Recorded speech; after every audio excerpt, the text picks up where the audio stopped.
അതുപോലെ ഈ എന്താ പറയാ ഇപ്പൊ ഞാൻ ഈ പ്രസന്റിലല്ല ജീവിക്കുന്നതെന്ന് പറയുന്ന സ്ത്രീകൾ അല്ലെങ്കിൽ മാസം അവസാനം ആകുമ്പോഴത്തേക്ക് എൻ്റെ കയ്യിലുള്ള പൈസ തീർന്നു പോകുന്നു എന്ന് പറയുന്നത് അതിന് നമുക്ക് ഒരു മൈൻഡ് പവർ കോച്ചിന് എന്ത് ചെയ്യാൻ സാധിക്കും? നിങ്ങൾ കൃത്യമായിട്ട് പൈസ ചെലവാക്കുന്നതിൽ ഒരു കൃത്യത കൊണ്ടുവന്നാൽ പൈസ ശരിയായിരിക്കും എന്നല്ലേ നമുക്ക് അതെ പറയാൻ അതെ. പറ്റുള്ളൂ. പക്ഷെ അതൊരു ഓർഡിനറി പീപ്പിൾ അങ്ങനെയാണ് തിങ്ക് ചെയ്യുന്നത്. ആ, അപ്പൊ നമുക്ക് 3 ഡയമെൻഷൻ ഉണ്ട്, 4th ഡയമെൻഷൻ ഉണ്ട്, 5th ഡയമെൻഷൻ ഉണ്ട്.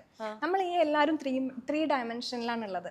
3 ഡയമെൻഷനിൽ ഒരാൾ ചിന്തിക്കുന്നത് നോർമൽ കാര്യങ്ങളാണ്. ഓക്കെ, പൈസ നമ്മൾ ഉണ്ടാക്കിയാലല്ലേ വരൂ, ഹാർഡ് വർക്ക് ചെയ്താലല്ലേ മണി മേക്ക് ചെയ്യാൻ പറ്റുള്ളൂ. അതെ. പക്ഷെ അതല്ല, നമ്മളെ ഉള്ളിൽ സ്റ്റക്കായി നിൽക്കുന്ന ഒരുപാട് ഇമോഷൻസ് ഉണ്ട്, ഒരുപാട് സ്റ്റക്കായിട്ടുള്ള എനർജി ഉണ്ട്. ഇപ്പോൾ ഒരു വ്യക്തി ഒരുപാട് ജോബിന് വേണ്ടി ട്രൈ ചെയ്തു, പക്ഷെ ആ ഒരു പോയിന്റിൽ എത്തുമ്പം ആ ജോബ് സ്ലിപ്പായി കയ്യിൽ നിന്ന് പോകുന്നു. ആ, പക്ഷെ അവരെക്കാളും പഠിക്കാത്തൊരു വ്യക്തി, ബാക്ക് ബെഞ്ചേഴ്സ് എന്ന് പറയും, അവർ ബിസിനസ് ചെയ്ത് ഹൈ ലെവലിലേക്ക് പോകുന്നു. ഫസ്റ്റ് ബെഞ്ചർ ആയിട്ടുള്ള ടോപ്പർ ആയിട്ടുള്ള വ്യക്തി ഇപ്പോഴും അവിടെ ഇരിക്കുകയാണ്. ആ.